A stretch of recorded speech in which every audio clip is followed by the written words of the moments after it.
Hello, everyone.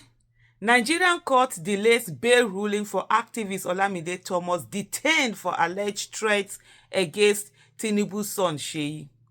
The hearing was adjourned after Victor Okoye, a counsel for the Inspector General of Police, informed the court that he had only just received the bail application and needed more time to respond.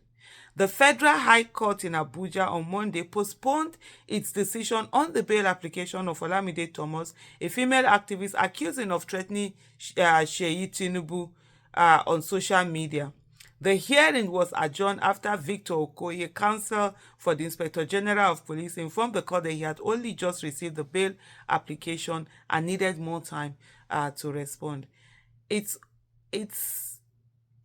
and I saw someone trying to say, I met someone recently, the person is trying to tell me that how rule of law, justice, even though Tinubu, yes, he might be this person, he didn't like him before, but they say apparently he's doing governance. I'm like, and they told the person, no, they allow me to. I say, I'm just coming from Nigeria. I live in Nigeria. I face the wahala in Nigeria. I'm telling you, there's nothing about governance being a rule of law being applied. This woman has been dragged, abducted by the police as usual, taken in prison. She has been sick. She has been going through so much. The fact that, online. But the same Nigerian police that are now doing this petition were the ones who came out to tell us that when, what's this person's name? This one that is, what is this motor park? NURTW. I'm MC Oluomo. When he threatened people with violence prior to 2023 election, the same police came out to say that, oh no, it's just this, he was just making statement, Kiriko. Police, when people ask, I think it's the current PRO of police, that it was asked whether when police come to say that they're going to shoot someone or this thing and stuff like that, he was like, oh, mere verbal, this thing does not constitute threat, it's not this. But yet, they know how to use this on citizens and, go after citizens that they feel that are vulnerable, that they can do everything to. He requested an adjournment on the Tuesday to adequately prepare his argument.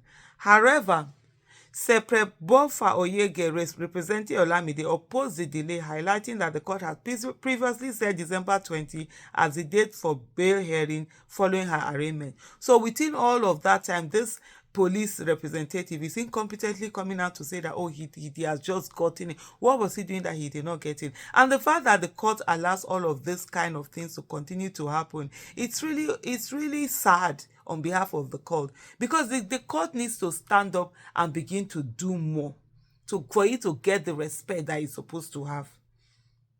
He insisted that the motion for bail should have been addressed without further postponement. Justice Emeka Wite, however, sided with the prosecution's request for additional time, delaying the bail ruling. Justice Wite, as usual, you will always see his name.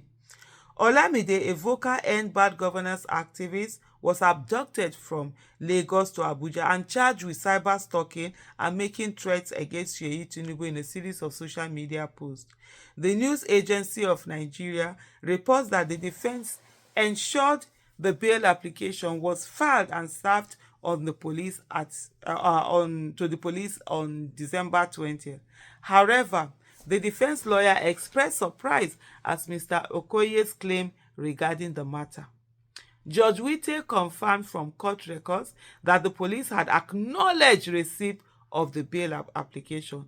The court record shows that the police endorsed the bail application on December 20. Do the individuals who receive legal processes in your office differ from those handling the cases? Because the endorsements here clearly state December 20 and today is December 30, the judge noted. My lord, I didn't see it. I only became aware of it this morning. The judge seemingly puzzled said, how do we reconcile this? Mr. Okoye requested an adjournment until the following day to file his counter affidavit, to which the defense lawyer, Mr. Oyege, reluctantly agreed. Meanwhile, Olamide, previously absent from court due to delays at the Suleja Correctional Center, finally appeared and was directed to the dock. Judge Wite adjourned the case to Tuesday for the bail hearing and trial of Ms. Thomas. this whole thing, this whole brazen incompetence, brazen disregard for the court, was it not enough for the judge to say, I've given you bail unconditionally? Because if the police received bail, the bail application December 20th, and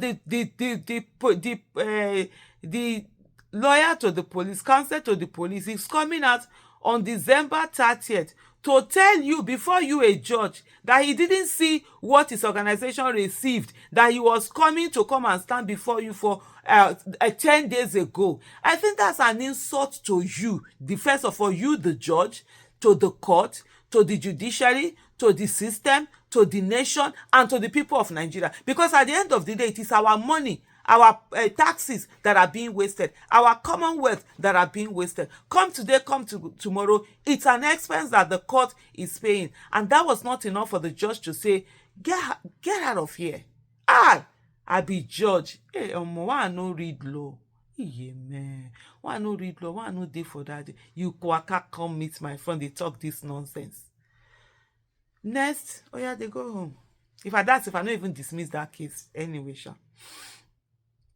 Justice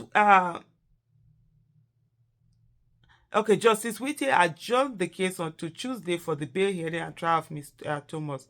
Incidents of harassment against Nigerian citizens over their social media activities have reportedly intensified under Bola Tinubu, despite his promise to uphold fundamental freedoms. Justice Whittier of the Federal High Court in Abuja earlier remanded Thomas at Suleja Custodial Center of the Nigerian Correctional Services. Meanwhile, Take It Back movement has condemned the continued detention of Thomas, demanding her immediate release. Sahara reporters reported that last Tuesday that Mrs. Thomas, who had been in police custody under severe and questionable conditions, collapsed at the Cybercrime Center Force headquarters after writing her statement. There's been a lot of talk of her not being fit medically, and the refusal of the police to take her to go and get the required medical attention that she needs. There's been a lot of intimidation, a lot of gagging of voices, people being arrested for their social media posts. You just say something and the next thing they say that it's an insult, it's whatever. Tinubu himself is an insult to Nigeria. The rigging of election that Tinubu did is an insult to Nigeria and every Nigerian, and it's a slap on every of our faces. Who has arrested him? Who has intimidated him with police? Or is it that they just sit down and then they are going after citizens because they think they're going to gag voices? I wonder how long they think this is going to happen. Probably Tinubu has forgotten. Once upon a time, Abacha was on that plate. Once upon a time, IBB was there. A lot of people were there. Where are they today? That's the question everybody needs to keep reminding themselves, especially those who rig their way to office.